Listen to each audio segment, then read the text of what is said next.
what does God mean to you? So I'm going to play with words a little bit. So the Torah teaching is you can't see God and live.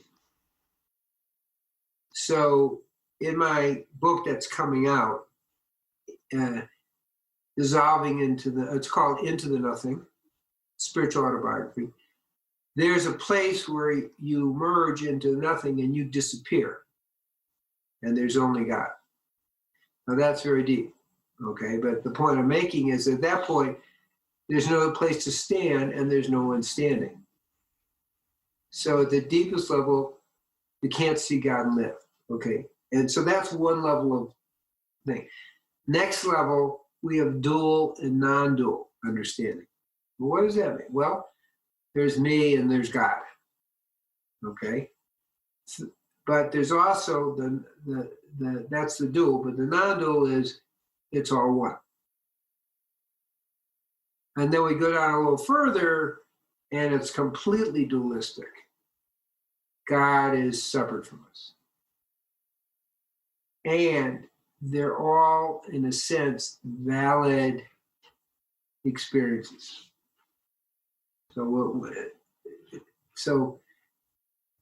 And it's a sense of experiencing something beyond yourself. That's a very broad definition, but there's something spiritual, something that's beyond our everyday life that we feel within us. And the best I can tell from the statistics is the vast majority of Americans have experienced at some point a sense of God. So instead of saying, what is God? It's like, do you have a sense of God? Do you have a sense of your soul, which is the spark of God? Now that's the question that where I draw the clarification. If that's going on, then the whole thing is to live in a way to deepen that sense. Now, if it's not going on, you can choose to say, there's no God, I don't feel it, I don't experience it, and go your way. Or you can say, I'm not experiencing it, but I know somewhere there's a spark there, and I'm going to work to get in touch with it. So that we have different levels of that experience. So I try to work with people at all those levels. Now, part of my work, more influenced by my 7 years living in India, off the Swami Muktananda, is that not only was I acknowledged by him as liberated, but he gave me, transferred the power of Shaktipat, which is to awaken the spiritual energy, which we call in the yoga tradition Kundalini. So I have people come. I mean, I was just in Brazil. They're a very spiritual area, but a lot of people, what are you talking about? And literally in one Shaktipat session, people feel that spark of God. They feel the divine energy. They feel there's something bigger than their physical body. Okay? So that waking up process is accelerated by awakening the Kundalini. The Kundalini is the cosmic force. There's two levels. There's the rising Kundalini and descending.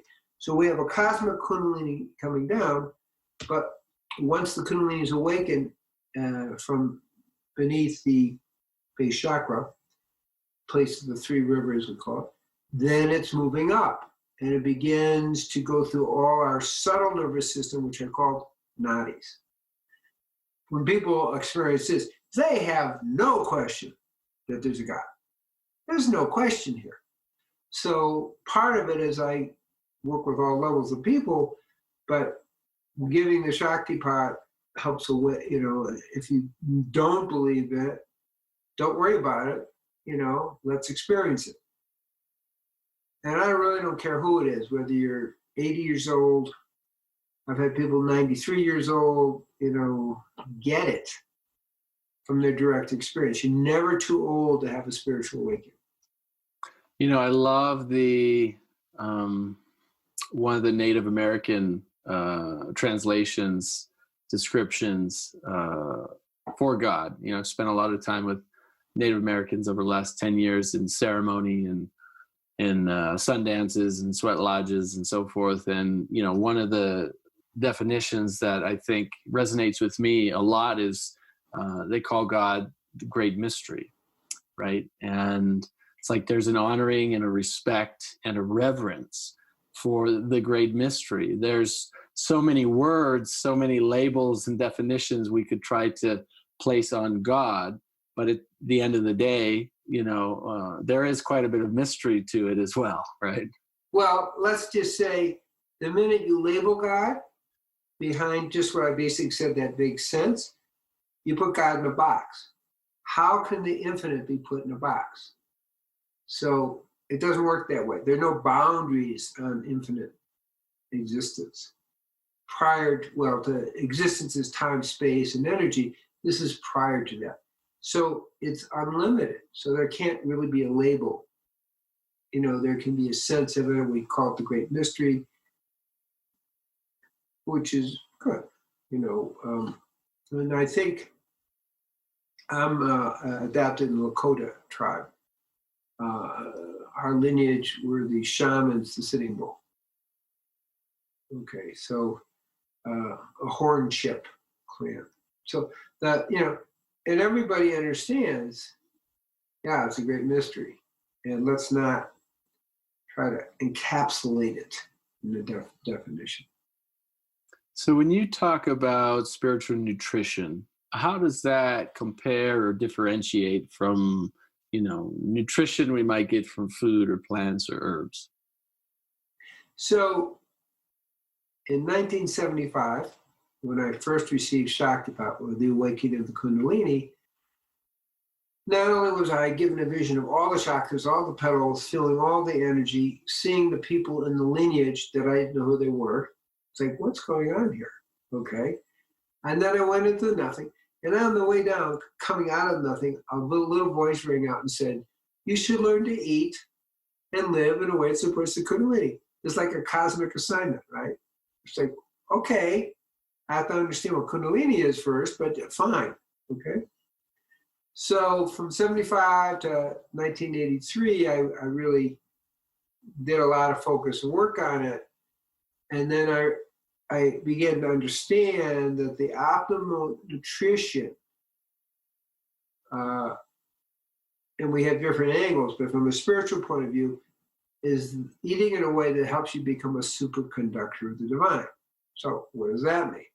Well, we have 72,000 nadis and three main ones, and the Kundalini energy moves through it. Ida, Pingala, and Sushumna. It's in the center.